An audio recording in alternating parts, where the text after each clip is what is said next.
Right then, lads, and welcome to the Football Weekly channel, which we haven't really made an episode for quite a while now, but we're back with a bang and with a special guest. Obviously, as usual, we've got me, Ryan, and also James.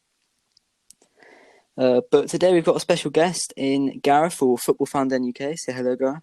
Hello, guys. I would highly recommend going and checking him out. Obviously, he's joining us today to talk about a few football topics. And obviously, check out James' Rangers Club 1872 channel, as well as mine, Green Army Away Days. So then, lads, how are we doing? Good. I'm good, mate. Fantastic. Now, obviously, football has a lot going on, so we can't obviously talk about everything in this video. But let's just start off with would you say it's probably one of the most trending topic at the moment is probably XHAKA and how he reacted walking off the pitch against Arsenal. James, obviously, you know about this, don't you, James? Yeah. Do you think there's anybody specifically in the wrong here, like fans, manager, XHAKA himself? What do you think about obviously his reaction? Do you think there's anybody may need to put the blame at? I think, a bit of... If everyone's to blame, I think, I don't think XHAKA should be captain. I don't think Emery should have made the captain. I don't think Emery should have let the team decide who's captain. He's manager. That's his job. I also think XHAKA should not react that way. But at the same time, he is only human, and he's going to react if he's getting booed off the pitch by all the Arsenal fans when he wasn't even the worst player on the pitch that day. Yeah, definitely. Gareth, obviously, James touched on it there. Do you think there's any excuse for XHAKA reacting like that? Obviously, walking off the pitch, it's his fans, he's meant to be the captain of the club. Do you think there's any excuse for him to be able to act like that? Well, I didn't actually see the incident, but I did watch some YouTube videos with some fan reaction to it. So from what I can gather of what bits and bobs I've heard about it and stuff, I think that the fans do have a right to obviously boo a player within reason if they're not happy with the player's performance. But obviously, there's a fine line to what extent you boo a player. But obviously, with him being the captain, what I did here was that he threw the armband down, if that's correct, the captain's armband. And if that is... I'm not 100% sure, to be honest. If that is the case, then he's not really setting an example to the other players in the team. And I can understand he got frustrated because of the fans booing him and whatever led up to that. But I think to be fair, the whole situation at Arsenal revolves. It goes a bit deeper than that. I think it goes to the ownership, doesn't it? Because the fans have not been happy with the ownership for quite some time now, going back to Wenger's time.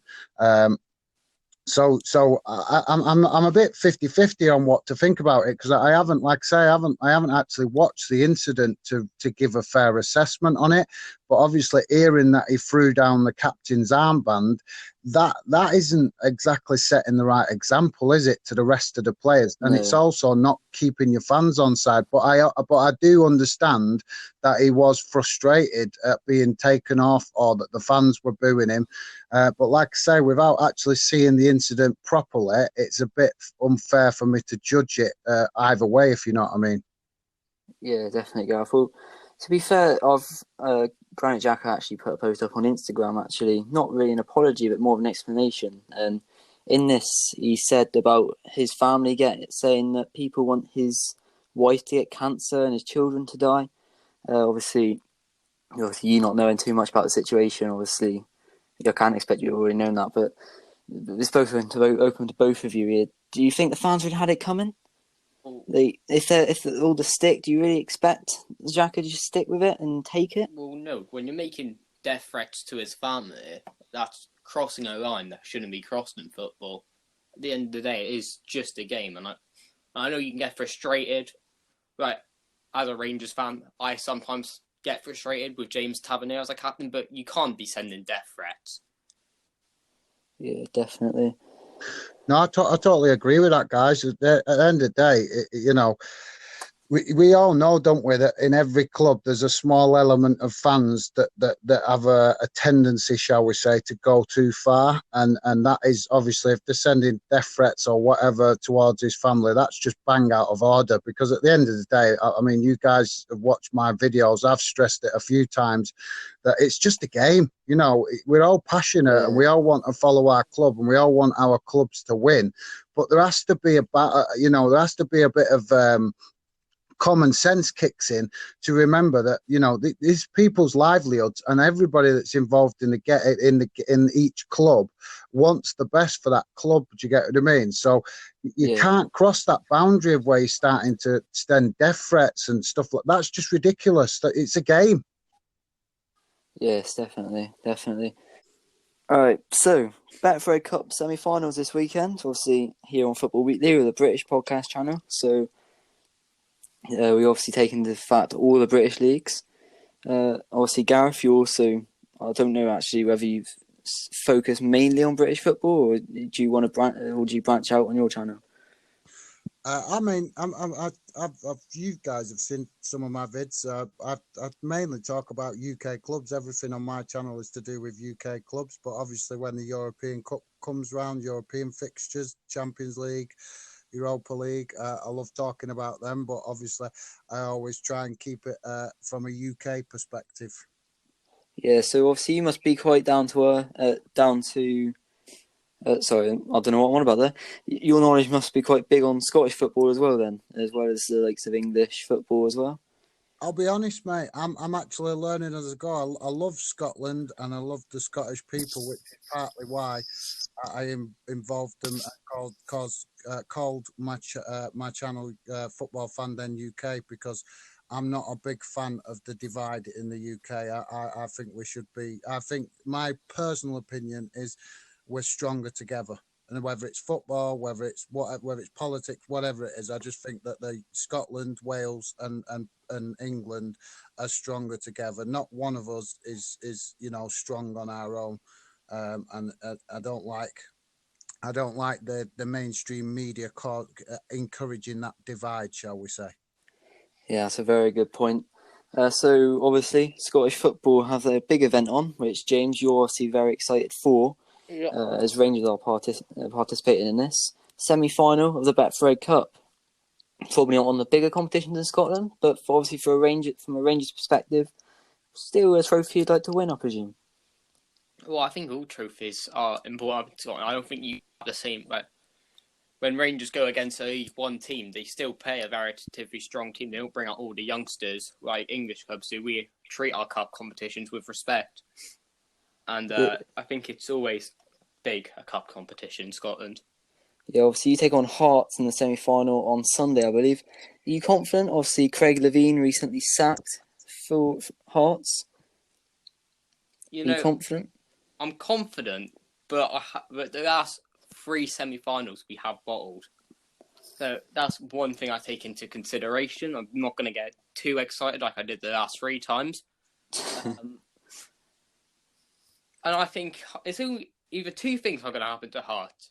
They're either going to have a big performance against Rangers now that Levein's been sacked, or it's going to fall apart even more, and it could be going up to the 5 or 6s in the scoreline for Rangers.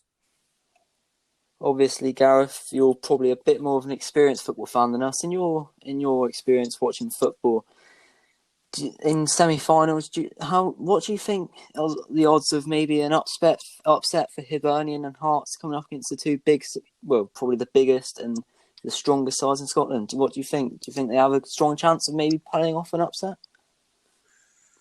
I think that if as much as I'm not wanting to say it because I'm a big Stevie G fan, so obviously I want to see Stevie G do well in Scottish football, but I do like Hearts as well.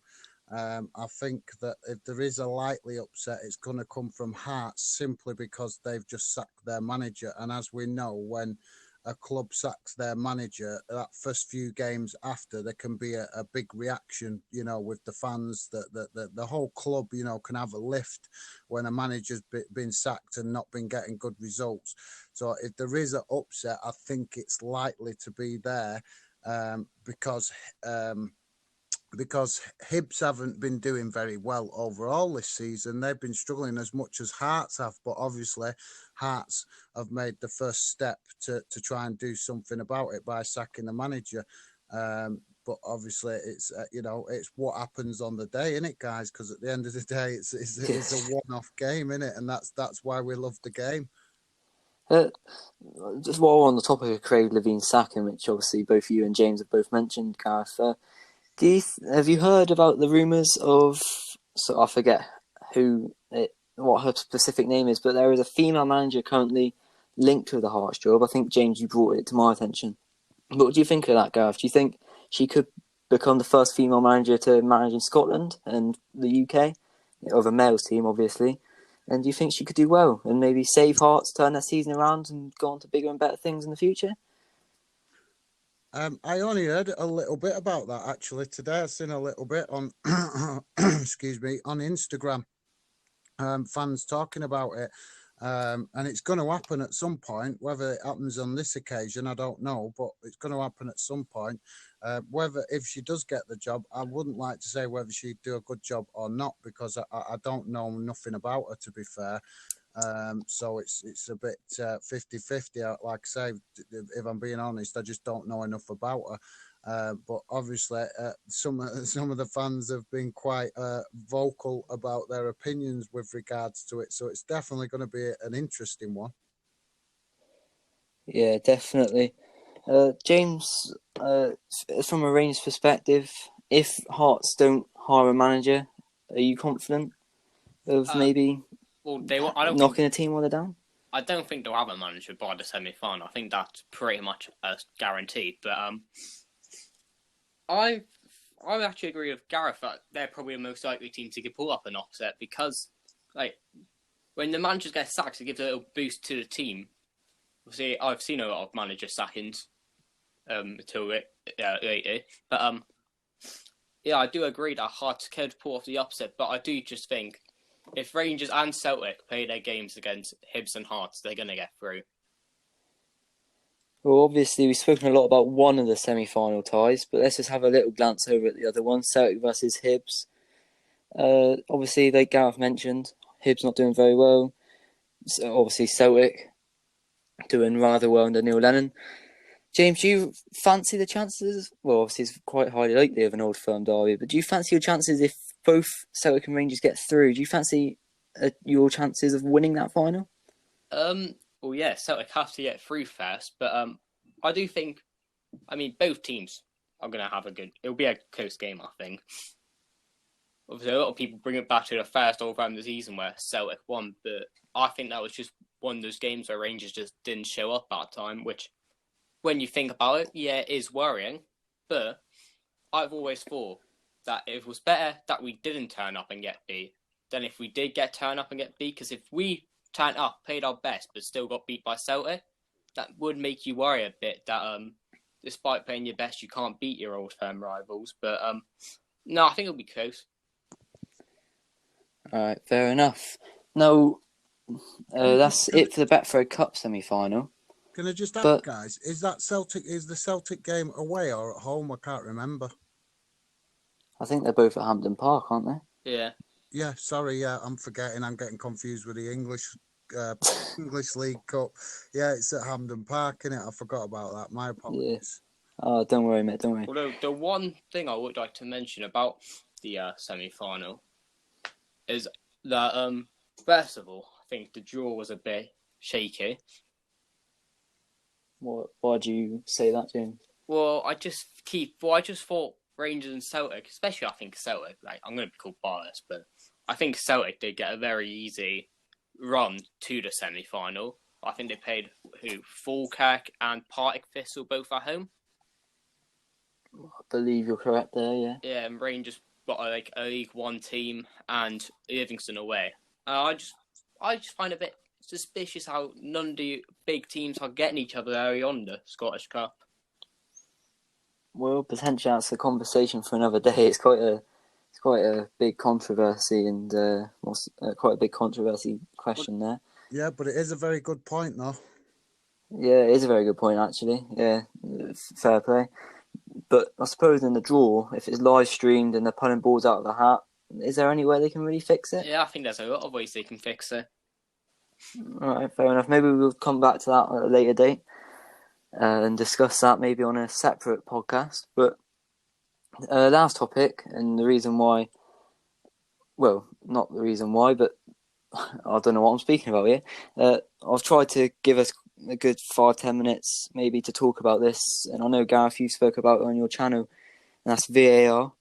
Obviously, it was implemented into the English Premier League this season, and there's been probably a lot of controversy, I think it's fair to say, about the new invention.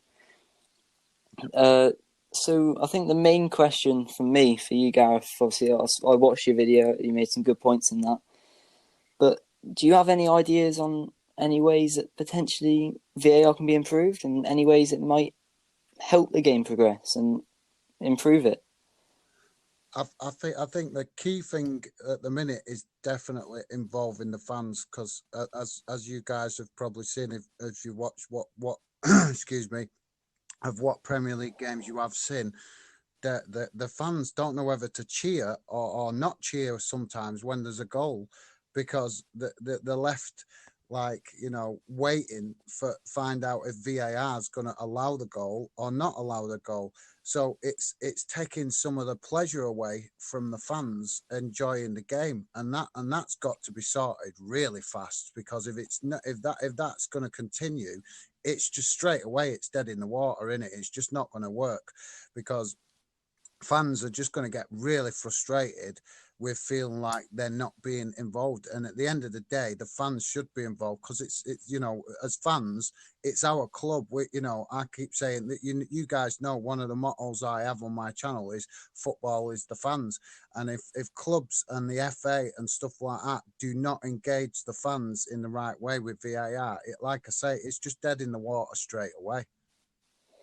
Yeah, definitely. I have to say the fans, obviously, in the stadium, obviously don't get enough awareness, but maybe a fix for that. And I've been watching a lot of rugby recently, and it's got me thinking about how maybe what they have in rugby could improve football.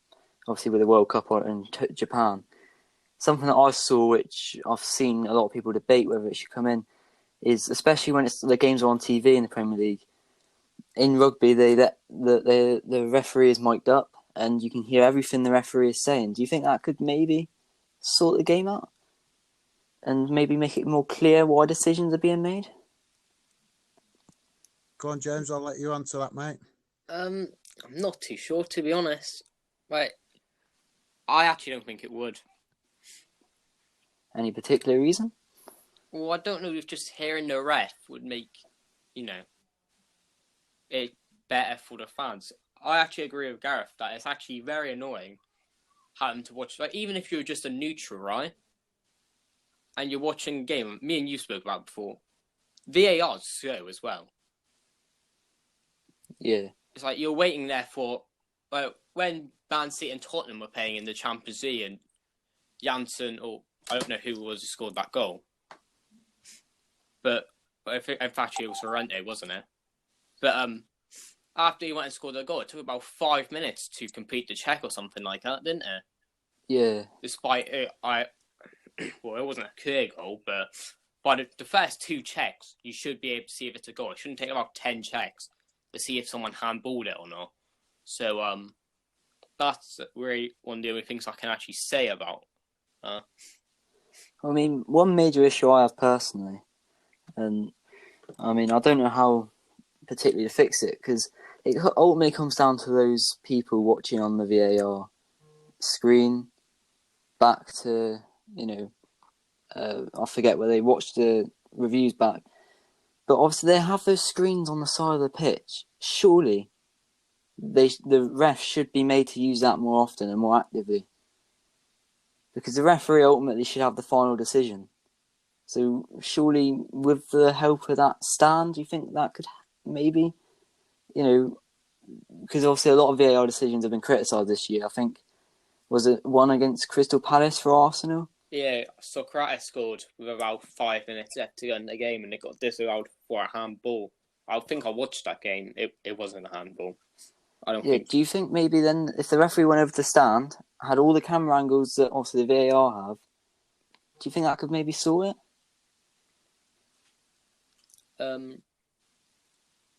I yes, but no. Because once again, we're talking about taking up the time. I'll take it never 3 minutes for the ref to actually decide. Well, we know how officials are. All right then, so let's obviously going back to the whole rugby idea. Gaff, do you think if that idea was implemented, because obviously James thinks that's the main issue as to how long VAR takes, which I agree. In rugby, obviously, I don't know how big of a rugby fan you are, Gareth, but in rugby, they stop the play when the ball goes out of play, when a decision's being made using the on-field review system. Do you think maybe, obviously, as well, it would cut out time wasting in football? Do you think maybe that could be the way to go? Do you think that could maybe massively help the game? I don't really watch rugby, but so if you guys watch rugby, you'd know a lot better than me how quick they respond to it, how quick they turn the decision round one way or the other, whatever way it goes. But I definitely think that the referee should be using the screen that's available to him in the ground, because then as fans we see that he's making the decision, he or she is making the decision with regards to the game. I'm not a big fan of this where it goes to London for somebody sitting in an office to make a decision on a game. And as I understand it, it's been discussed over the last few weeks that some of these people that are actually in that place in London are not even football people. So if that's the case, Wow. why are they even making decisions, guys? Because it's like as football fans, we want to see football people involved in the game, whether it's the coach, whether it's the players, whether it's the people behind the scenes, the owners, whatever it. We want to see football. That makes us feel more involved. It makes us feel more proud of our clubs, that our clubs are run by football people, and that the people behind the scenes and what are with the FA, because one thing that is a big problem in our game today is that some of the people running the FAs of both Scotland and England, it's the same thing. They're not football people, and yet they're making massive decisions that affect the game that we all love. Yeah, that's very true. That's a very good point. I haven't actually heard that. And if that is true, then it is totally wrong that obviously people that aren't really football in the football world are making the decisions. That's totally wrong, obviously. But so does the rugby decision? Do they respond quite quickly? Does that work quite fast? they do relatively quickly, Gareth. Yeah, they get the deal. They do get the decision done. And one main thing as well, which I think does affect football, which is why rugby I think runs so much smoother than football a lot of the time, is that those rugby players, they don't actually argue when a decision's made. If you ever watch a game of rugby, which obviously the World Cup finals this Sunday or Saturday or tomorrow when we're recording this, but I don't know when this will go up onto YouTube. But I would recommend tuning in, even if it is just for 10 minutes, and just seeing there's no arguments when a referee makes a decision. They seem to be so much more disciplined, and the decisions are made quickly on the on-field decision system. And I think the decisions that football referees make, if there wasn't all this argumentation afterwards and while he's trying to make this decision, I think it could, well, obviously it's my personal opinion, but I think it could possibly aid in making referees' lives easier. I think not having this whole arguing with the referee because your team's captain's been booked or whatever, for example, I think if that was taken off, I think it might make referees' lives a little bit easier. Yeah, that's a good point, and I'll try and take a look at that at the rugby game when it's on. I'll check when it's on and try and get catch some of it, and then I can make a comparison. But a quick question back to you guys is: do you think in football that some of the referees are on a bit of a power trip and like to make sometimes allow their decisions to be influenced by their own ego, shall we say? What do you think of that, guys? I definitely think that. Yeah, I totally agree. Yeah, I think there's just a lot of them where I think the refs just don't actually think with their brain. They just go, "Yeah, we'll just give VAR." Yeah, I agree as well. I think there was a ref down here at Argo when we played Cheltenham, and he dealt at 18